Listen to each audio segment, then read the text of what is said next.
What's up, guys? RT put this out this morning. You talking about appalling. Not only are we being tracked, but now New York wants to be the first state to track its little kids.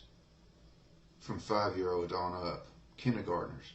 Track everything that they do and put all their information in a database. You remember this clip from 1984? Remember, Big Brother is watching you. Well, here we go. Just another example of how they want to indoctrinate our kids into the New World Order. New York State authorities are planning to step up surveillance this time on school kids. The program, which is to be launched statewide, is supposed to gather information on students starting from the age of 5. And as RT's Marina Portnow reports, the move is finding little support among parents. A new data gathering program in New York State shows that not even America's youngest citizens can be spared from having their personal information collected and stored. The Department of Education is creating a statewide database that will include the names, addresses, test scores, learning disabilities, attendance, and disciplinary records of every single public school students. The data collection begins at the age of 5, and a private company called InBloom has been contracted to store and protect the records of 3.6 million students. This is one of the biggest things I see right now. Indoctrinating our kids to accept the mark of the beast. Even the little girl at the end of this video says, hey, this is cool. I'd rather have them scan my palm than just punching a number. But soon, every school in the United States will have this technology.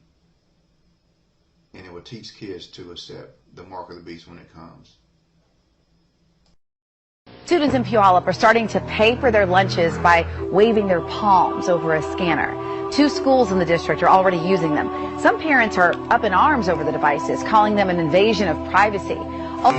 That's why Puyallup school officials nicknamed this their James Bond scanner. It's like 2 seconds, you put your hand on a scanner, it kind of goes into the computer.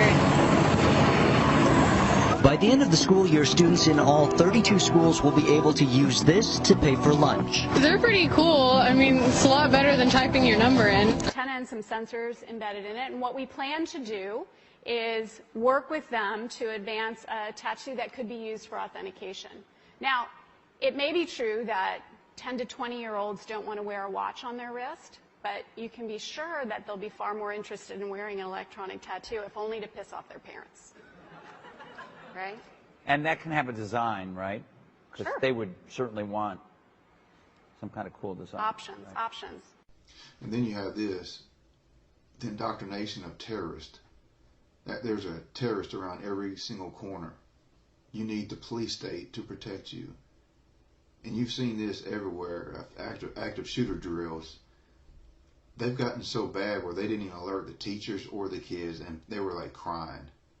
And then they had some of them where the kids were part of the show, covered in blood, running through the school. But here you go, the indoctrination of terrorists. Nobody is safe. Imagine this, guns going off in your child's school on purpose. That's the plan tomorrow at Cary Grove High School in the far northwestern suburbs. At Cary Grove High tomorrow, teachers will keep students in their rooms, doors locked, curtains drawn, as police sweep the building. Then gunfire in the hallway.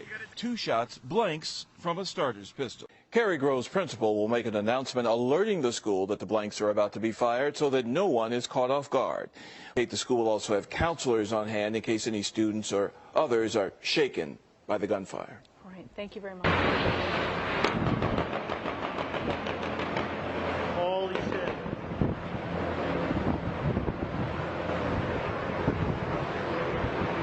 And here's another indoctrination. Scaring kids from the Second Amendment that all guns are bad. And I've seen some ridiculous kids get suspended for the stupidest stuff. This girl got suspended for a paper gun that she threw in the trash. Hello Kitty guns. I've seen where kids were suspended from school from playing with a pellet gun in their backyard. Their own backyard. It wasn't even a pellet gun, it was an airsoft rifle. You would call me a murderer. That's what Melody Valentine says classmates are calling her at Newland Fell Elementary School in South Philadelphia. She pulled out a paper gun last week and says an administrator scolded her in front of the class. Her mom says staff even searched her with other kids watching the whole time. I'm waking up at 3 o'clock in the morning and my daughter's in the bathroom crying. She's saying I'm having nightmares. I'm having dreams that he's chasing me down the street. Diana Kelly says the paper gun looks something like this, a sheet just folded over, made by Melody's grandfather the day before. Melody says she put it in her pocket and forgot about it until she got to school the next day. She says she went to throw it away, but a boy saw it and called administrators. And I'm Scott Schaefer. We'll begin with the Hello Kitty gun threat. The family of a kindergarten student in Northumberland County is thinking about filing a lawsuit after their 5-year-old was suspended from school. The family's attorney says she was suspended because she threatened to shoot herself and a classmate with a Hello Kitty bubble gun. But here's what it boils down to. Our kids no longer belong to us. Like this lady says, they belong to the New World Order. We have never invested as much in public education as we should have because we've always had kind of a private notion of children. Your kid is yours and totally your responsibility. We haven't had a very collective notion of these are our children. So part of it is we have to break through our kind of private idea that kids belong to their parents or kids belong to their families and recognize that kids belong to whole communities. Once it's everybody's responsibility and not just the households, then we start making better investments.